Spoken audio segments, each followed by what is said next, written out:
Shreya, and I'm with the Unicorn Toy Box, an avid toy collector and MLP collector. You can see it in his background right there. It's so nice to meet you. So let's get started. How long have you been collecting, and what kind of things do you collect? I've been collecting since October of 2013, so it's already been over 10 years. I started out with My Little Pony. I went down to a dollar store called Dollar General. I was so into the My Little Pony fandom, and when my phone unexpectedly broke, I had all this free time and I was like, let me get a hobby. And the last thing I was watching were My Little Pony figure unboxings of like the Funko vinyls, the Funko Pops. So I didn't have the Funkos to go to, but I do remember the little brushables. I started watching collectors like Ben's Toy Bin, the Crazy Pony Lady, Chad Allen, like so many people that were adults reviewing toys, collectibles, and I was so obsessed. And my first two ponies were um I want to say it was the Crystal Princess Celebration, Pinkie Pie, and Rainbow Dash. Very cool. Awesome. So, what is it about My Little Pony that drew you to the collecting? You also mentioned, the role of adult collectors. You might know this, but adults are the biggest purchasers of toys, more than kids, now, especially in the past few years. So, there's definitely been a huge community of adult collectors in these fandoms. I My Little Pony just has it's like all the colors, the animation, the fantasy, just like the heart of the show was just something I needed in my life at the time because I was in high school and surprise, surprise, I didn't have that many friends. And looking back on it, nor did I need that many friends at all. I just needed, to learn, of course, I feel like the show basically taught me like the core values of friendship. Very cool. And going into it, how many you have your collection in the back, right? So it's not just the My Little Pony like ponies, you also have figures as well. Yes, I have My Little Pony from nearly so many ranges of the market for I have the ponies that are made for, of course, little babies, and of course I have the anime Kotobuke figures that are, of course, dedicated to the full-time collectors. So it's a big range from this wall to the other one to the one behind me. There's a lot. That's cool. I have like my one shelf and I've amassed this maybe over the past few years. It's just I really love the color green, but when I look at your collection, it's so amazing. Like collection goals. I also see that Thank you have you. Monster High dolls in the back. You also collect Monster High? Yes, these are the selectors. Like this whole wall is mainly the collector portion. It's the stuff that's, really designed to be the collector stuff. The main toys are on the other wall. The all the other Monster High dolls are on the back one. Yeah, I really love how both My Little Pony and Monster High kind of teach us to embrace our individuality and our own unique expression. And I think that's something that, it's really nice to have like core values that are kind of taught through these fandoms and collections. I 100% agree. And with all of the collecting, there's so many avenues and ways for creativity.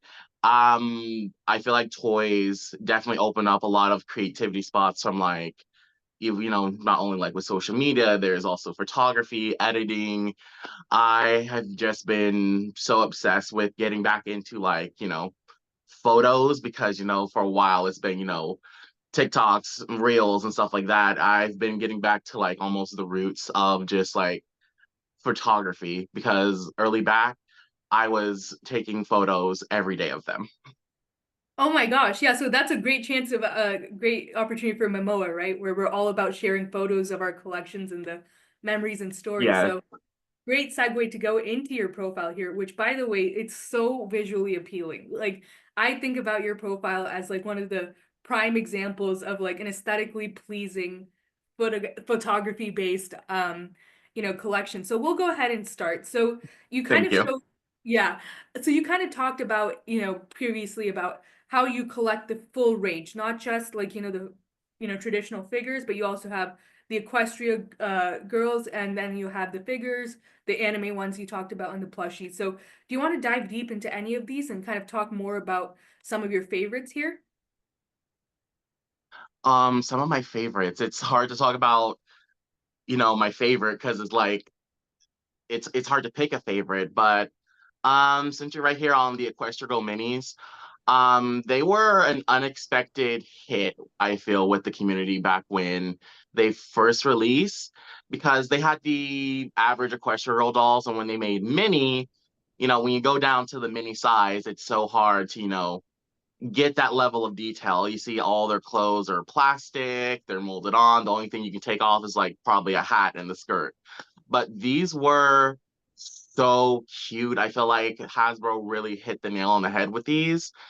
Um, I only have like I think a few more to say if I wanted to say complete the collection. But the Equestria Girl minis, they were a real unexpected hit with the fandom and also the doll collecting world. Yeah, I can tell. It's kind of that they remind me of the Yummy Land lip gloss, like the little cute little figures, because they're just Yes, I've been collecting a few of those for myself. yeah. I love the concept of that. So these are so cute. And when we head over to the figures, right? You have the figures here too. I like how each one has a little corresponding like the Fluttershy or Rainbow Dasher, each one has a corresponding pony that they're modeled out after here. Yes, these are so amazing. Of course, they're like anime figures, so they go for a pretty high price.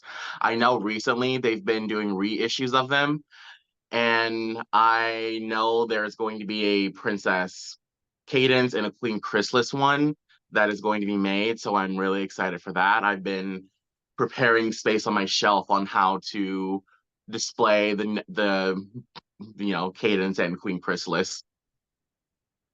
Awesome. And so when we're going through this, Memo is all about memories and stories. Do you have favorite memories or stories, or maybe even nostalgia with any of these pieces or any parts of your collection? The most nostalgia I have are the older ones. I don't want to say they're the Equestria Girl minis because they've been in there for a while. The memories with those I associate is going to the mall, going to Target, just doing like a toy run to try to find the ones I didn't have at the time. And those they have, if you see, they have like a colored glittered streak in them. So I think Mhm. they're part of the friendship elements. I'm not sure if that's entirely the name of it, but basically those were Toys R Us exclusives. Well, they came with a corresponding pony that was like covered in glitter and tinsel and everything. So those I have the most nostalgia for because going back to Toys R Us, because Toys R Us is, you know, closed down, but they're slowly making their little comeback. Those are the ones I have the most nostalgia for, the Quister Girl minis. Awesome. And speaking of like favorites, do you have a favorite pony here? Like, what's your My favorite My Little Pony? my favorite character in My Little Pony is Pinky. I feel like she definitely is like this ray of sunshine. I every day I feel like I want to basically almost embody her because of like how she is in the show. She's goofy, she's silly, but she still carries herself so well with confidence that she can still be silly and still go about her day as I feel I don't want to say like normal because I don't like the word normal. I just love how she's able to embrace the silliness and still go about her day as the way she is, and I love her for that. That's amazing. And these plushies are so adorable too. Um, I know that there are like, we're starting to get into plushies on Momoa, so it's really exciting to see all the different fandom plushies like Pokemon, My Little Pony. There is even like Littlest Pet Shop plushies, so that's always fun. Um, Yeah, you see, there is a space missing for Applejack. I still need to order her, hopefully later this month. I've well, been best of luck with meaning to that. forget. hmm And then, to wrap it up, we always ask this of our, collectors and our users, but why do you collect? What drives you to collect? What drives me to collect is it's just so fun. At the end of the day, you're buying collectibles, toys, even if you're just putting them on the shelf just to look at them. I feel you can still have fun with like a static object almost. And plus, also, like I mentioned, the creativity that comes with that. I feel like I left out this one major thing because of most of them have like actual like hair.